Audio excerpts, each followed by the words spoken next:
अस्सलामुअलैकुम, मेरा नाम है Haider and welcome you all to the graphic city.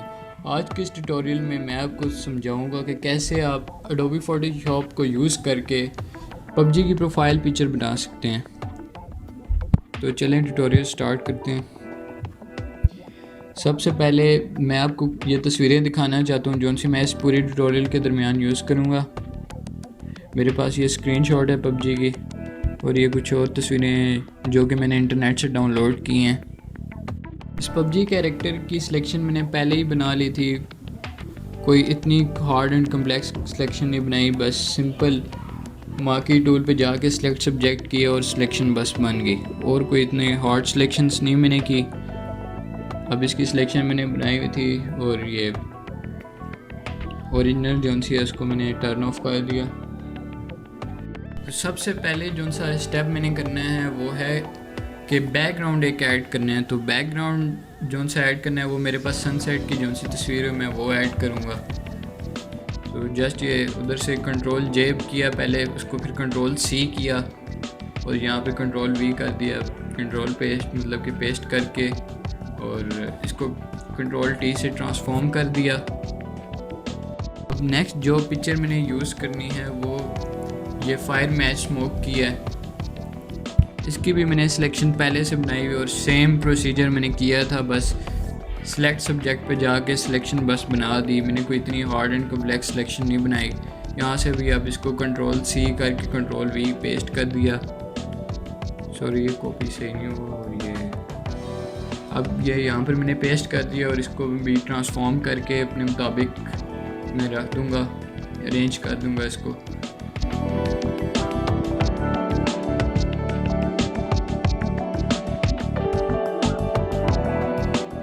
अब कैरेक्टर को मैंने हाइड कर दिया और मैंने इरेजर टूल को चूज़ करके और ये जो सी इसकी मैच स्टिक थी वो रिमूव कर दिया।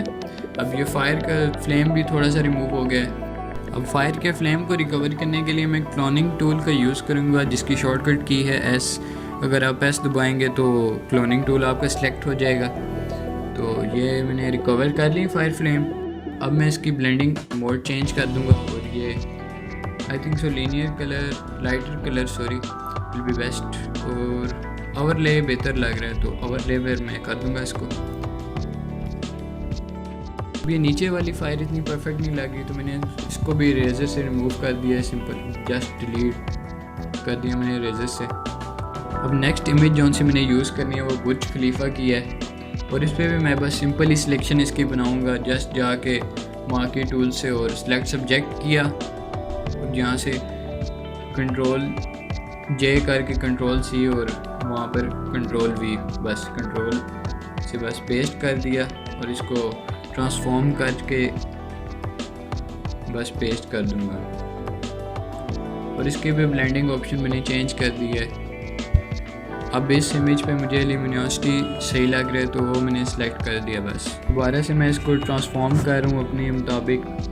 और अगर आप कंट्रोल प्रेस करके माउस से ट्रांसफॉर्म करेंगे तो आपकी इमेज मतलब कि ऐसे ट्रांसफॉर्म होगी जैसे पर्सपेक्टिव टाइप ट्रांसफॉर्म होगी।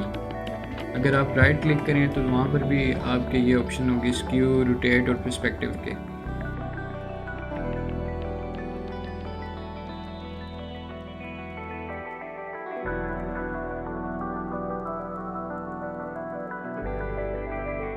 अब ये बिल्डिंग की नीचे वाली साइड इतनी परफेक्ट नहीं लग रही क्योंकि एज अ स्ट्रेट लाइन लग रही है, तो मैं इसको रेजर से सॉफ्ट रेजर से ना इसकी ओपेसिटी कम करके वो भी रिमूव कर दूँगा ताकि ये परफेक्ट लगे। जैसे कि आप देख सकते हैं ये मैंने इसको ऐसे रिमूव कर दिया।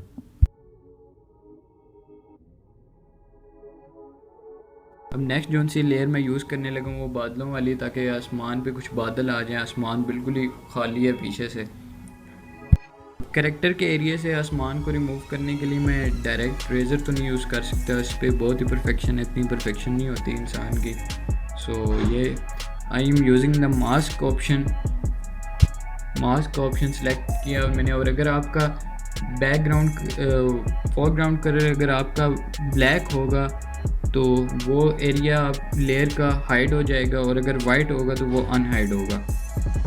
तो अब ये ब्लैक करके मैंने ये ये कैरेक्टर वाला बाहर निकाला और बाकी सारा इसको मैनेज करूँ। यहाँ से मैं फास्ट फॉरवर्ड करूँ थोड़ा सा वीडियो को, क्योंकि ऐसे तो फिर बहुत ही लंबी हो जाएगी।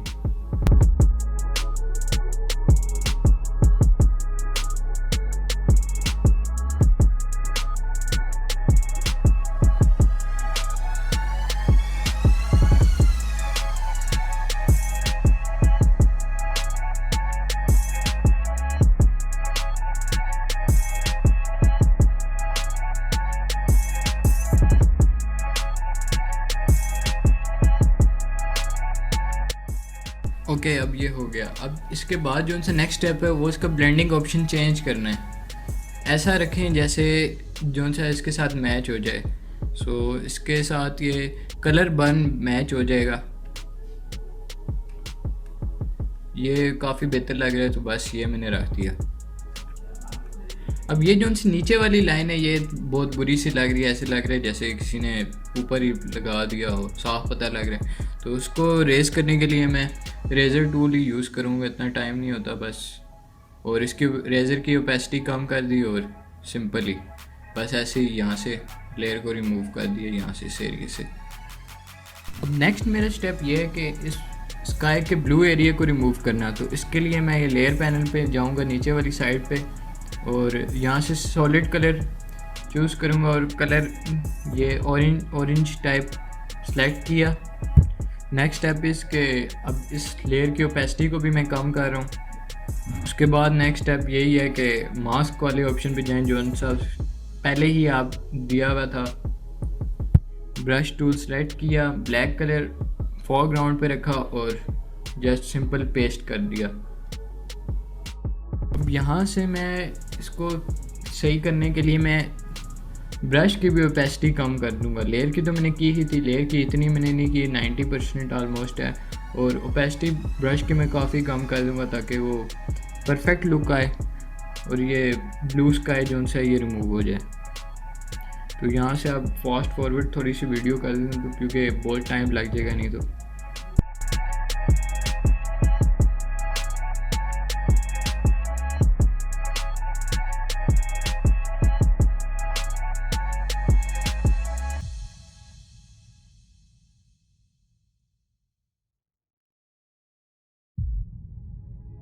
और साथ ही मैंने वो सॉलिड कलर और आसमान वाली जो से लेयर है इन दोनों को मर्ज ही कर दिया है साथ ही।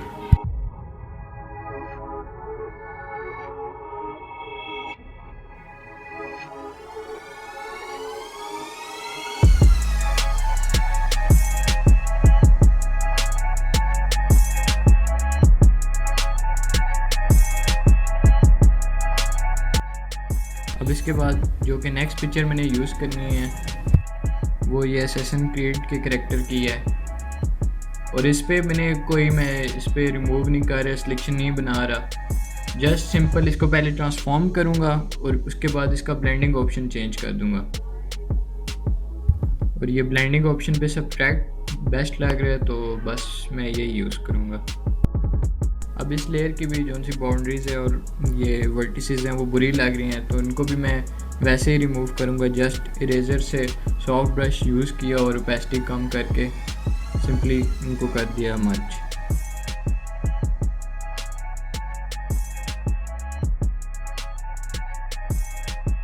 दोबारा से इस कैरेक्टर को मैं थोड़ा सा ट्रांसफॉर्म करके और मैनेज करूँगा, अरेंज करूँगा इस लेयर को पूरा,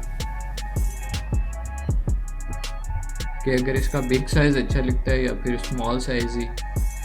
बिग तो उतना कोई परफेक्ट नहीं लग रहा तो स्मॉल ही मैं रखूँगा।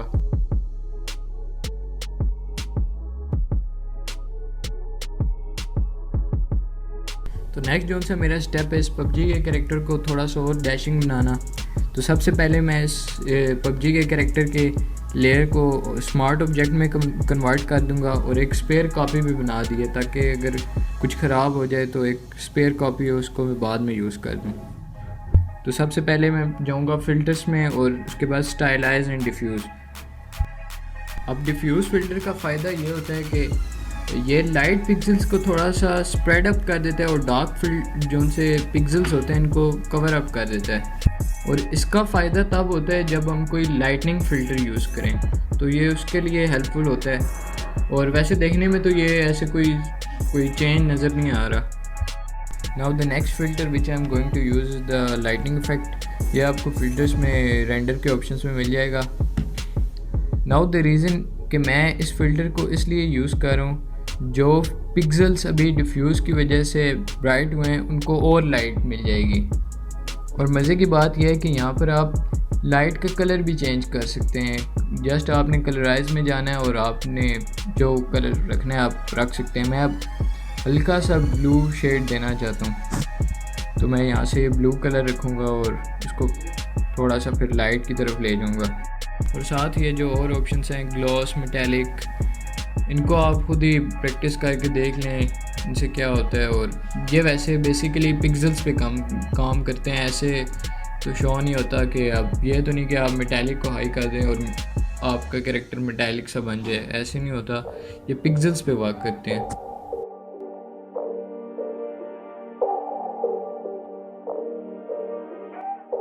अब मैं इस पबजी के कैरेक्टर को थोड़ा सा पेंट टाइप टच देना चाहता हूँ, तो इसके लिए भी मैं एक फ़िल्टर यूज़ करूँगा।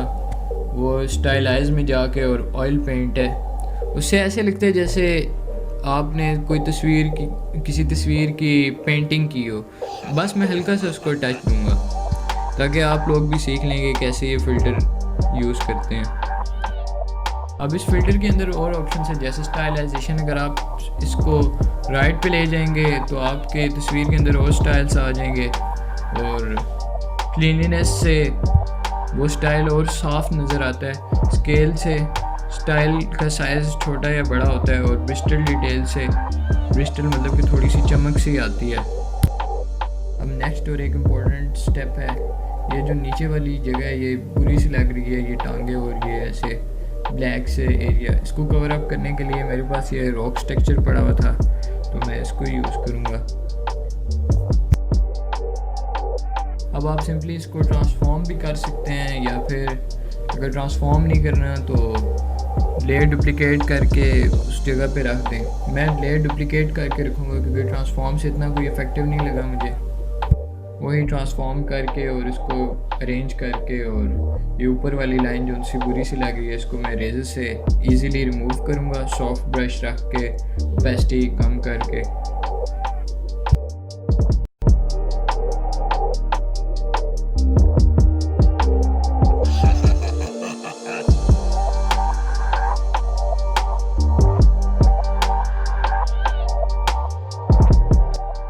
और अब ये जो उनसे दो लेयर्स थी इनको मैंने मर्ज कर लिया है।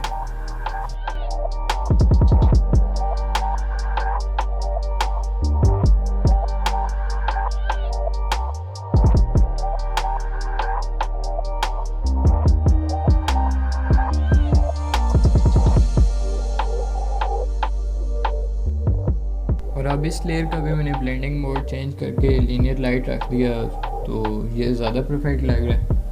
लेकिन इसके पीछे अब उसकी टांगें हल्की हल्की से नज़र आ रही हूँ, वो उनको मैं रेज़र से रिमूव कर दूँगा।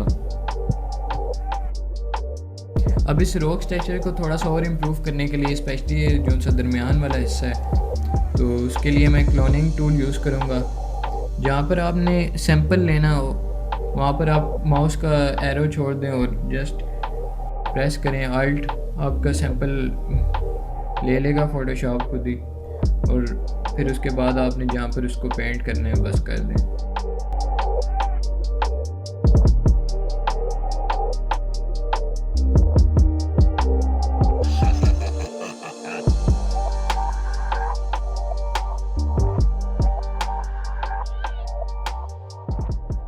अब इस पबजी कैरेक्टर को थोड़ा सा और स्टाइलाइज करने के लिए मैं ये बॉल एंड एम्बॉस का ऑप्शन यूज़ कर रहा हूँ। ये मैं बस वैसे ही आपको समझाने के लिए कर रहा हूँ, मुझे इतना कोई शौक़ नहीं है इसको करने का। तो अब तो ये ब्लू कलर है, ब्लू कलर इतना मैच नहीं करेगा इसके साथ, तो मैं फायरी कलर सेलेक्ट करूँगा नीचे से और जाके, और जहाँ पर शेडिंग के ऑप्शन हैं highlight mode and shadow mode पे मैं फायर कलर ही सिलेक्ट करूँगा। और बाकी आप देख लें, आपने जब जैसे ही करना हो आप ऑप्शंस को प्रैक्टिस करके यूज़ कर सकते हैं।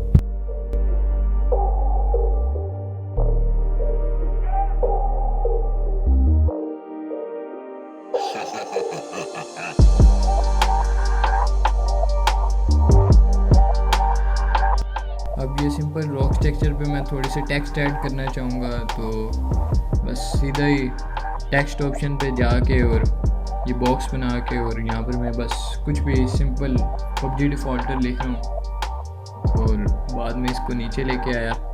तो एक थी बात यह है कि मैंने टेक्स्ट साइज़ बहुत बड़ा रखा हुआ है क्योंकि मेरे कैनवस का साइज़ भी बहुत बड़ा है। आप देख सकते हैं यहाँ पर जो लेवल जो है वो लिखा हुआ है 16.7%, तो बहुत बड़ा है, मतलब कि कैनवस बहुत बड़ा है, इसलिए मैं ये साइज़ भी फिर उसके मुताबिक ही बड़ा रख रहा हूँ। अब आप लोग देख सकते हैं कि मैंने ये PUBG डिफ़ॉल्टर लिख तो लिया, लेकिन जब मैं ये रॉक की लेयर के ऊपर लेके गया हूँ तो वहाँ पर ये क्लियर नहीं नज़र आ रहा। अब इसकी वजह यह है कि रॉक की जो लेयर है ना वो ऊपर है और टेक्स्ट की लेयर है नीचे, और वैसे भी रॉक की लेयर के ऊपर मैंने ब्लेंडिंग मोड भी यूज़ किया है, तो इसलिए वो इतना क्लियर नहीं नज़र आ रहा। लोग देख सकते हैं कि मैंने टेक्स्ट को मुख्तलिफ कलर दिए लेकिन वो परफेक्ट नहीं लग रहा हो, वजह तो मैंने आपको बता दी है। और एक और बात आपको मैंने बतानी थी, अगर आपने लेयर की क्विक सिलेक्शन करनी है तो आप बस ये माउस को जाके लेयर के थंबनेल पर रखें और कंट्रोल के साथ क्लिक करें तो वो सिलेक्शन आपकी खुद ही बन जाएगी। अब मैं इस टेक्स्ट को थोड़ा सा और इन्हेंस करने के लिए इसके ऊपर और भी स्टाइल्स यूज़ करूँगा। जस्ट ब्लेंडिंग ऑप्शंस पे जाके और मैं स्ट्रोक भी देना है और बेवल एंड एम्बॉस भी, और अब मैं इस टेक्स्ट की ब्राइटनेस एंड कंट्रास्ट भी सेट करूँगा। उसके लिए जस्ट सिंपल इमेज में जाकर adjustment and brightness and contrast, और डायलॉग बॉक्स आपके पास ओपन हो जाएगा, वहाँ से आप सेट कर सकते हैं।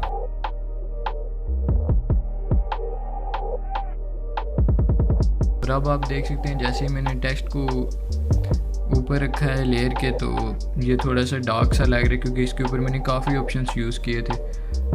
अब मैं सिंपली जाके ब्लेंडिंग मोड में उन ऑप्शंस को बंद कर दूंगा।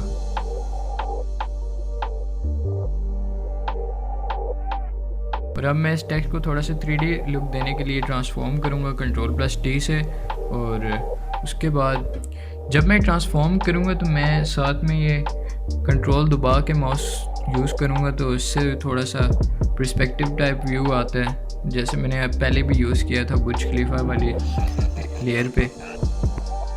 तो बस यार आज का ट्यूटोरियल यहाँ तक ही था। अगर आपने कुछ सीखा हो तो प्लीज़ लाइक कीजिएगा, वीडियो को शेयर कीजिएगा, और अगर आप चैनल पे न्यू हैं तो प्लीज़ सब्सक्राइब दिस चैनल, और कमेंट सेक्शन में बताते रहें कि आपको किस तरह के फ़ोटोशॉप के ट्यूटोरियल्स चाहिए।